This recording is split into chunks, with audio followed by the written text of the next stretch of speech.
Hi ladies, it's Melissa and we are back for day 15 or day 1 in the 7-day Inspired Actionista Progress Not Perfection Next Level Challenge. I am so glad you have decided to stick with us, to stick with your Circle Sisters, to add 7 days to this already fun and rewarding process that you have been going through so that you can have a total of 21 days to create a new habit that will hopefully serve you for the rest of your life as you are having all of these ahas and learning about yourself and the way that you work and getting lots of stuff done that you've been talking about wanting to do and being consistent about. So I'm really pleased, really excited that you are still with us, and we'll go on to today's prompt.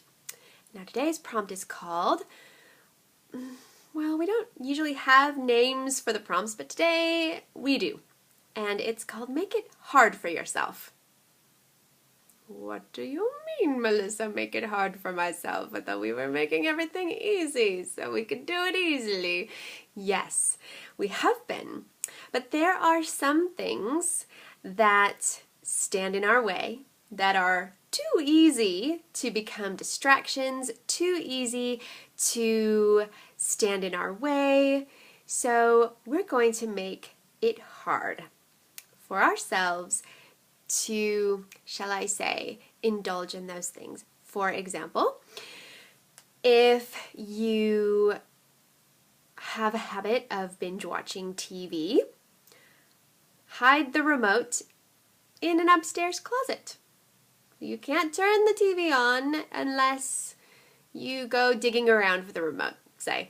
I've even heard, and maybe you've heard of this too, this woman who had a problem with spending lots of money on her credit cards.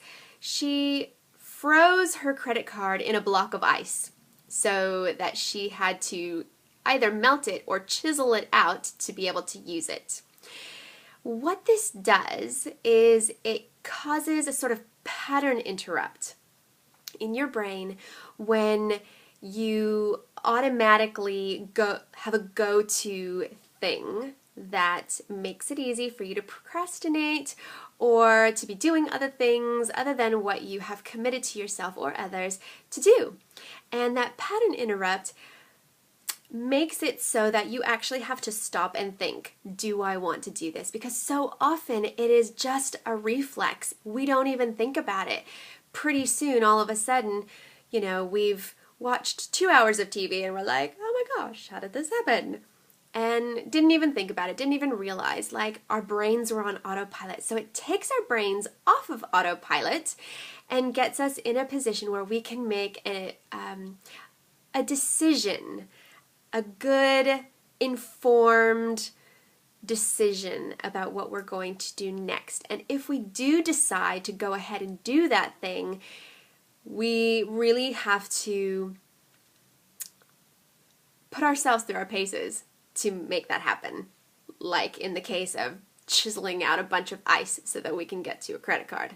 Now, I don't know what it could be for you, but have a think and get creative. What is it for you? What is your thing that always kind of stands in your way? If you're feeling a lot of resistance, you sort of go to that to fill up time, to make yourself feel a bit better, to calm the anxiety. Could it be a bag of chips or cookies? How could you make it hard for yourself to reach for all those snacks? Could it be playing a game on your phone or on the internet?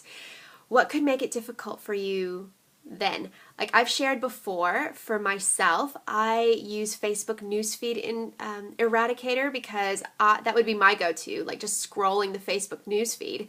And I realized that every time I went to the home page with that newsfeed Eradicator, it quelled my desire to click on the home page, even though I knew I was not going to see anything except for an inspiring quote. And then I was able to go on with what I was doing. It made me stop and think, oh, right.